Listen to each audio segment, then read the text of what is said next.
É incrível como vocês têm curiosidade sobre o Japão. Eu fiz um post pedindo para vocês me fazerem perguntas, mas eu acho que é porque tem muita gente nova aqui no canal e fizeram as mesmas perguntas que eu já respondi em outros vídeos. Portanto, vou deixar aí nos cards todos os vídeos em que eu respondi, porque aí as suas perguntas devem estar lá também. E vou facilitar para vocês. A partir desse vídeo eu vou colocar as perguntas na descrição e o tempo que ela foi respondida.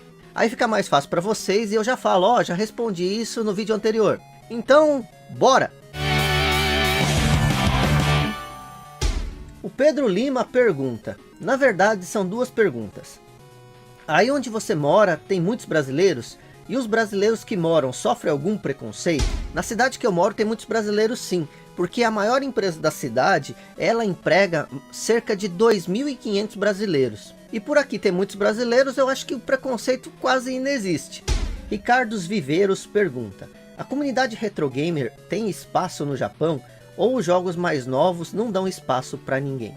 Comunidade retro gamer aqui no Japão é quase inexistente, já falei isso em outras oportunidades. O principal motivo de você encontrar com certa facilidade jogos e consoles antigos é exatamente a falta de interesse do japonês nesses produtos. Quem consome esses produtos são os estrangeiros em sua grande maioria.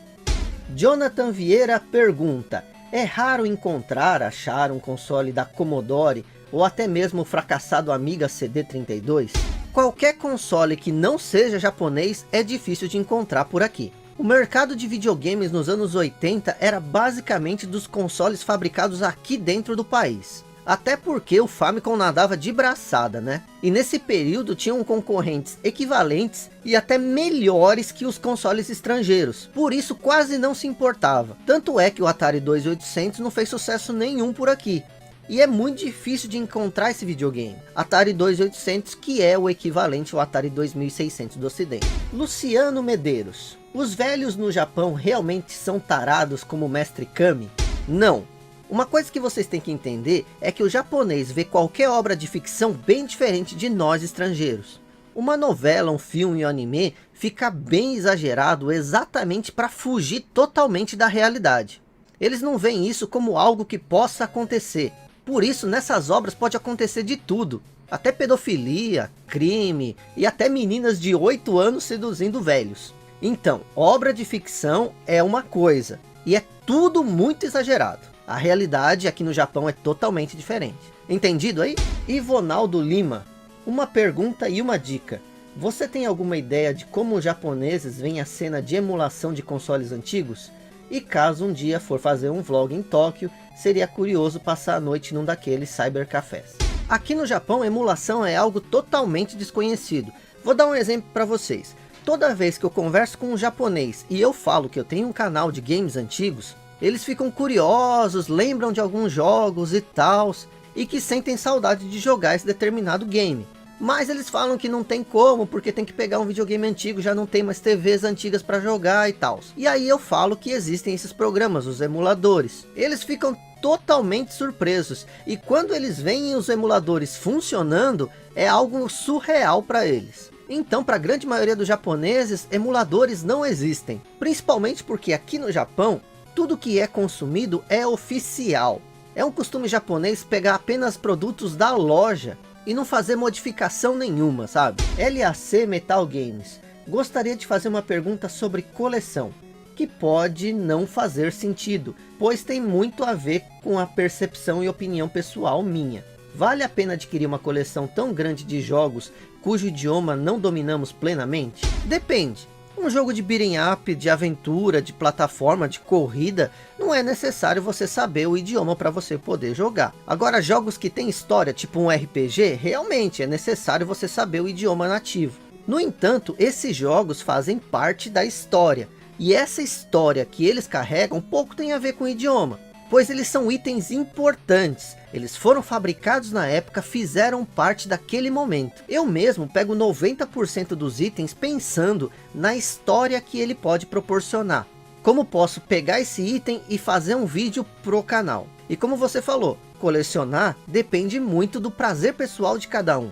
Às vezes a pessoa quer ter esse item, Gabriel Soares, tem um jogo popular que faz muito sucesso, mas que não parece ser o caso no Japão. Se trata de League of Legends. Por que isso ocorre? Quem falou que LoL não faz sucesso por aqui? O Japão tem uma particularidade que eu acho que nenhum outro país tem. Em matéria de diversão. Tudo, exatamente tudo, tem um mercado em potencial. Quando você vai nessas casas de jogos 24 horas, que tem de tudo, você vê campeonatos de jogos de carta, campeonatos de jogos de luta, campeonatos de jogos de anime, campeonatos de jogo de paquera, campeonatos de LoL, campeonatos de RPG online. E LoL faz bastante sucesso sim, mas tudo faz sucesso aqui. Então, vira mais uma coisa entre tantas outras. Tio Rafinhas, existem brinquedos bem legais no Japão? Como assim? Eu acho que você tinha que ser um pouquinho mais específico na pergunta. Mas assim, aqui no Japão, em matéria de diversão, é um dos países que mais investem nesse setor. Tanto que tem uma Disney aqui no Japão. Tanto que tem uma Universal Studios aqui no Japão. E em qualquer shopping ou game center, tem as maiores novidades em matéria de arcades que existem no mundo. Muitas coisas que nem são lançadas em outros países. Jonathan Lima, por que a Nintendo não dubla / legenda seus jogos para português? A Nintendo não tem representatividade aí no Brasil há muito tempo. E um dos motivos é a pirataria. Não é o único. Tem o custo Brasil, tem várias outras coisas. Mas um dos motivos é a pirataria. Para você ter uma ideia, para você conseguir comprar um produto Nintendo no lançamento, você tem que fazer uma pré-venda. Ou uma pré-compra, né? Pois tudo que a Nintendo lança acaba em muito pouco tempo. E os games de Switch, mesmo sendo mais caros que os de PlayStation 4, vendem muito bem. E vocês estão ligados, as empresas que vendem videogame, elas ganham com os jogos, e não com os aparelhos. Com esse cenário, dificilmente a Nintendo vai voltar para o Brasil, e muito menos fazer a localização dos seus jogos. Rogério Silva, Isui, tem boicote dos japoneses de jogos de uma produtora não nipônica? Sei que são culturas diferentes e gostos diferentes. Exemplo, o COD faz o mesmo sucesso no Japão, God of War não faz o mesmo sucesso que no resto do mundo. Talvez, se fosse feito por uma produtora japonesa, seria diferente. Eles venderiam de modo diferente. Obrigado e Feliz Natal. Rogério, não tem boicote nenhum, viu? Apenas o público japonês e o público ocidental têm gostos diferentes. E ponto. E vou te dar um exemplo. Battlefield faz muito sucesso por aqui. E o Battlefield é um jogo da EA. E a Electronic Arts é uma empresa dos Estados Unidos com sede na Califórnia. Nos últimos anos, temos visto as máquinas mais antigas ganharem vários jogos novos, como o Pier Solar no Mega, por exemplo. Já chegou a ver algum jogo assim sendo vendido nas lojas por aí? Essa onda que você fala de jogos novos sendo lançado para consoles antigos, ela é do Brasil. Talvez tenha um pouco disso nos Estados Unidos também. Mas o mercado em potencial é o Brasil. Tanto que os jogos que mais fazem sucesso são de produtoras brasileiras. Marcelo Júnior.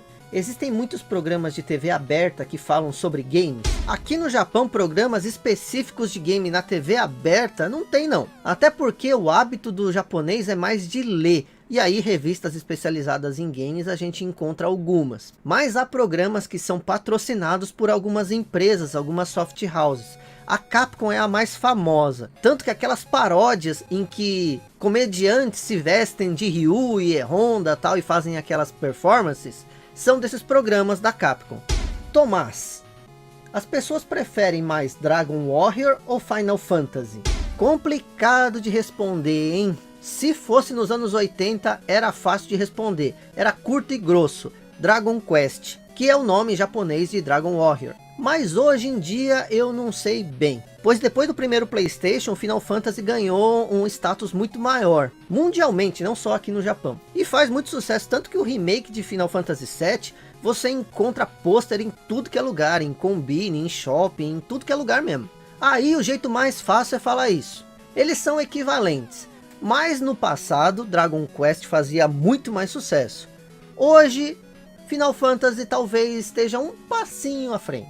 Mas é só uma opinião. Tanto que vai sair um novo anime do Dragon Quest. E isso aqui no Japão foi uma notícia bombástica. Lucas Kiss. Switch vende ou é um produto de nicho e a maioria só joga em smartphone? Lucas, Switch vende demais aqui no Japão. Em todo lugar que você vai, seja no shopping, no outlet ou até na rua, o que você mais vê é criança e gente grande jogando Switch. No início do Switch eu até desacreditava, mas hoje eu acho possível o Switch desbancar o PlayStation 2 como o console mais vendido de todos os tempos. Isso mostra que diversão e personagens carismáticos e franquias famosas superam e muito gráficos. Tem uma pergunta recorrente, que é como eu faço para comprar produtos do Japão e mandar para o Brasil. Nesse post que eu fiz, quase metade das mais de 100 perguntas eram em relação a isso. Bom, existem 3 sites de leilão que vendem produtos japoneses. Aliás, só 2 são realmente japoneses, que é o Rakuten e o Yahoo Leilões. E tem vendedores japoneses que anunciam no eBay. E para comprar esses produtos, é só você fazer o cadastro, dar um lance, e se seu lance for o maior, você ganha. Não tem nenhum segredo aí. Mas aí você tem que levar em conta o seguinte: tem o frete. E aqui no Japão existem 3 formas de enviar os produtos.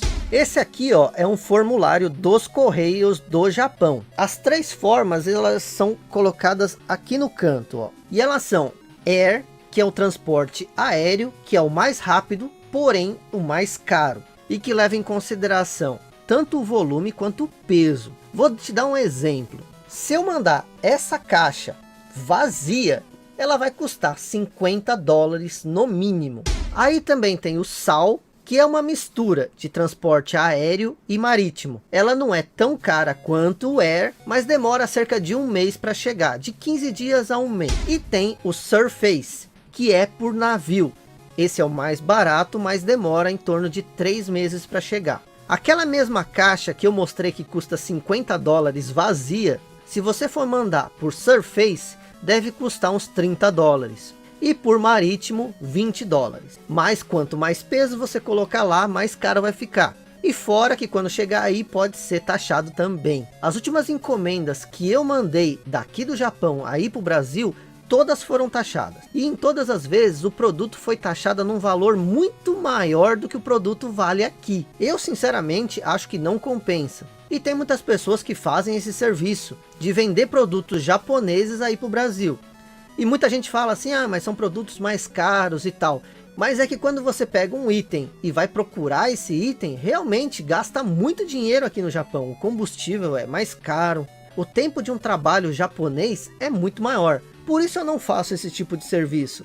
E também porque os itens são para mim mesmo. Eu não compro itens excedentes. No entanto, tem muitos amigos meus que compram produtos japoneses e falam que vale muito a pena, mesmo com frete e taxação. Principalmente pelo estado de conservação dos produtos, que é muito melhor que aí no Brasil. E aí eu respondo até uma pergunta anterior. Eu, por exemplo, nunca comprei nenhum produto que não tivesse funcionando. Todo produto comercializado aqui dentro do Japão sempre está em perfeito estado. No entanto, quando ele quebra, não existe mercado aqui no Japão.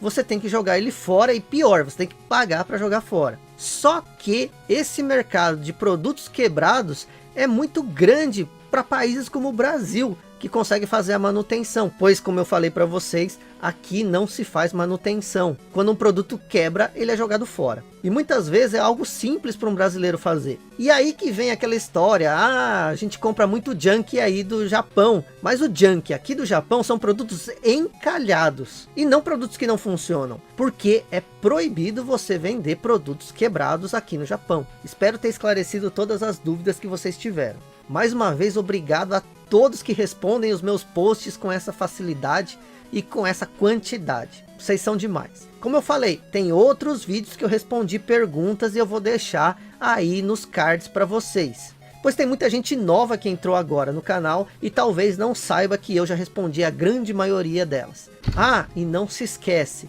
me segue lá no Instagram e no Twitter, @VitorIsui, que lá eu posto coisas inéditas e bastidores aqui do canal, além de aquisições que eu ainda não mostrei aqui. Eu sou Isui, obrigado a você que viu o vídeo até aqui e até mais.